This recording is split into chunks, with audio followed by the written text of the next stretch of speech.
Mary Wilson was born March 6, 1944 to Sam and Johnny Mae Wilson in Greenville, Mississippi. She was the eldest of 3 children including a brother, Roosevelt, and a sister, Catherine. Wilson lived with her parents and moved to St. Louis and later to Chicago before living with her Aunt Ivory IV and Uncle John L. Pippin in Detroit. Wilson reunited with her mother and siblings at the age of 9. To make ends meet, Wilson's mother worked as a domestic worker. Before reaching her teenage years, Wilson and her family had settled in the Brewster Douglas Housing Projects, a housing project in Detroit. Wilson first met Florence Ballard at an elementary school in Detroit.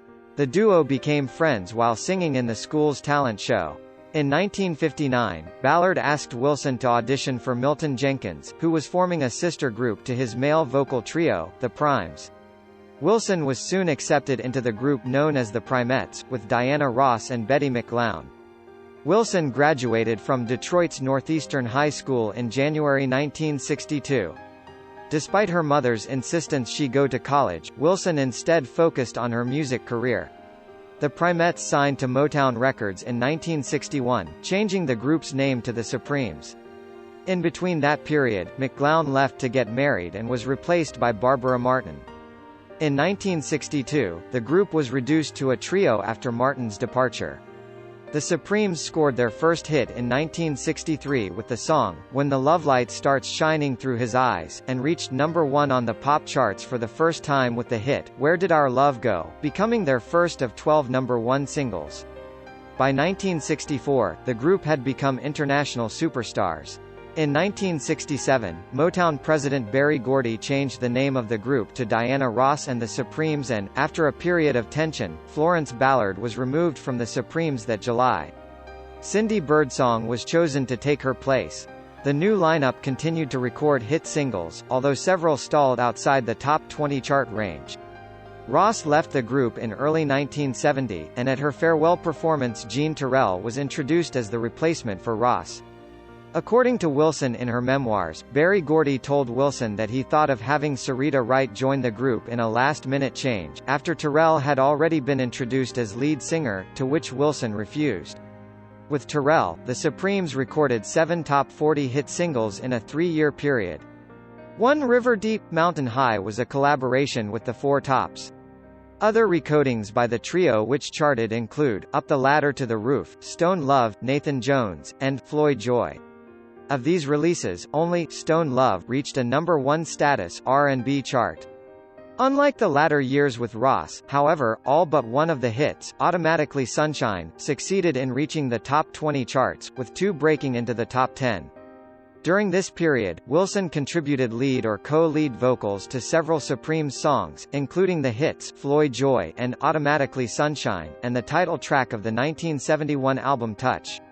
In 1972, Cindy Birdsong left the group following marriage and pregnancy and was replaced by Linda Lawrence.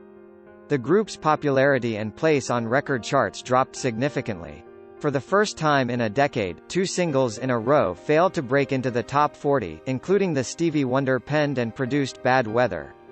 Discouraged, Jean Terrell and Linda Lawrence both departed in late 1973. Sherry Payne was recruited from a group called The Glass House. They were signed to the Invictus label, owned by the Holland Dozier Holland songwriting production team, who composed 10 of the Supremes' number 1 1960s singles. Cindy Birdsong also returned. Beginning with this lineup change, Wilson began doing almost half of the group's lead vocal duties, as she was considered the group's main attraction and reason for continuing. In 1975, Wilson sang lead on the top 10 disco hit Early Morning Love. In 1976, the group scored its final hit single with I'm Gonna Let My Heart Do the Walking, written and produced by Holland Dozier Holland Group and included on the HDH-produced album High Energy. Birdsong again departed, just before the album's release, and was replaced by the group's final official member, Susie Green, whose voice was dubbed over 2 songs. High Energy produced a flurry of positive reviews and sales, but a follow-up HDH effort in 1977 failed to ignite much interest. In late 1977, Wilson left the Supremes, following a performance at London's Drury Lane Theatre. After Payne and Green unsuccessfully lobbied to get a replacement for Wilson, the Supremes officially disbanded. Wilson became involved in a protracted legal battle with Motown over management of the Supremes. After an out-of-court settlement, Wilson signed with Motown for solo work, releasing a disco-heavy self-titled album in 1979. A single from the album, Red Hot, had a modest showing of number 90 on the pop charts. Midway through production of a second solo album in 1980, Motown dropped her from its roster. Throughout the mid-1980s, Wilson focused on performances in musical theater productions, including Beehive, Dancing in the Streets, and Supreme Soul. Wilson found major success once more with her memoir, Dreamgirl, My Life as a Supreme in 1986. The book remained on the national bestseller list for months and established a sales record for the genre. The book focused on the early career of the Supremes and its success during the 1960s. 4 years later, in 1990, Wilson released her second memoir, Supreme Faith, Someday We'll Be Together, also a bestseller, which focused on the Supremes in the 1970s. In between this period, Wilson became a frequent guest on several television programs and talk shows and began regularly performing in Las Vegas casinos and resorts. Wilson then recorded a cover version of Ooh Child for the Motor City label in 1990. A year later, she signed with CEO Records and released the album, Walk the Line, in 1992. The label filed for bankruptcy the day after its national release. Wilson maintained that she was deceived about the financial status of the label. The available copies of the album quickly sold out, however, and Wilson continued her success as a concert performer. Wilson fought 2 court cases with former employees over usage of the Supremes name, Supremes replacement singers Linda Lawrence and Sherry Payne, and a former backing vocalist from her 1980s concert work, Karen Ragland. In both cases the courts found for the employees. This prompted Wilson to take a high-profile role in lobbying for Truth in Music legislation, which prohibits usage of musical acts' names, unless an original member of the group is in the act or the group is properly licensed by the last person to hold right of title to the name. Her efforts succeeded in more than 28 U.S. states. In 1995, Wilson released a song, You, for Contract Recording Company.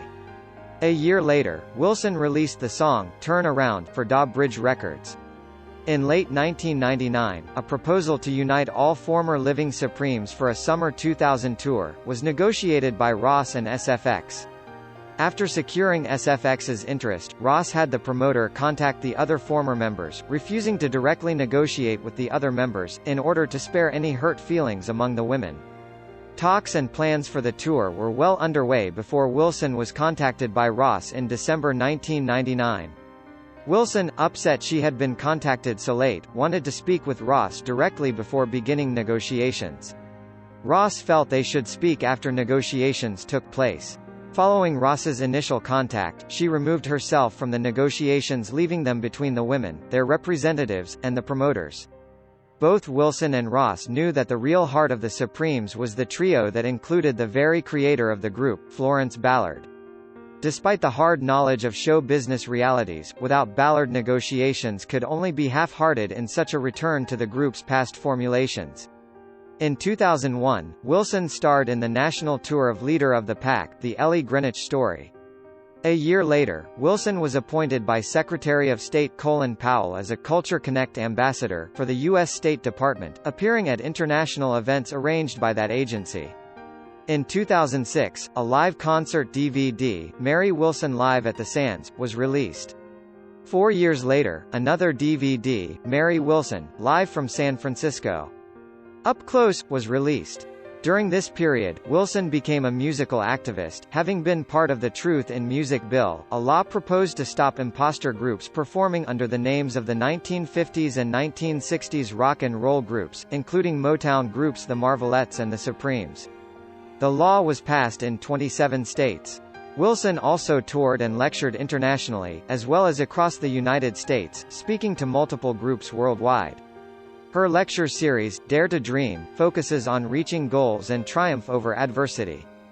Wilson's charity work included the Susan G. Komen Race for the Cure, the American Cancer Society, St. Jude's Children's Research Hospital, the Easter Seals Foundation, UNICEF, the NAACP, the Cystic Fibrosis Foundation, the All-Star Network, and Figure Skaters of Harlem, a youth organization devoted to helping children towards entering the Olympics. Most recently, Wilson became the Mine Action spokesperson for the Humpty Dumpty Institute. In April 2008, Wilson made a special appearance on 2020 to participate in a social experiment involving pedestrians reacting to a young woman singing, "Stop. In the Name of Love" with intentional amateurishness. Wilson approached the woman and gave her constructive criticism toward her style, in contrast to the pedestrians whose reactions were positive, yet dishonest.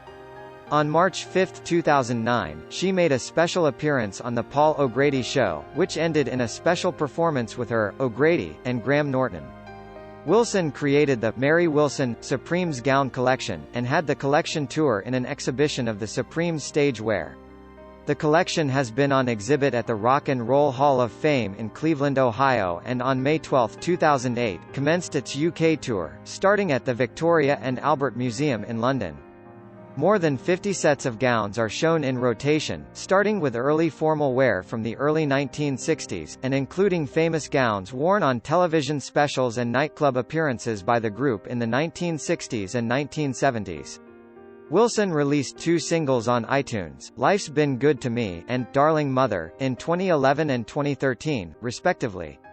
In 2015, Wilson released a new single, Time to Move On, produced by Sweet Feet Music. The song reached the top 20 on the Billboard dance charts, peaking at number 17 as of December 26.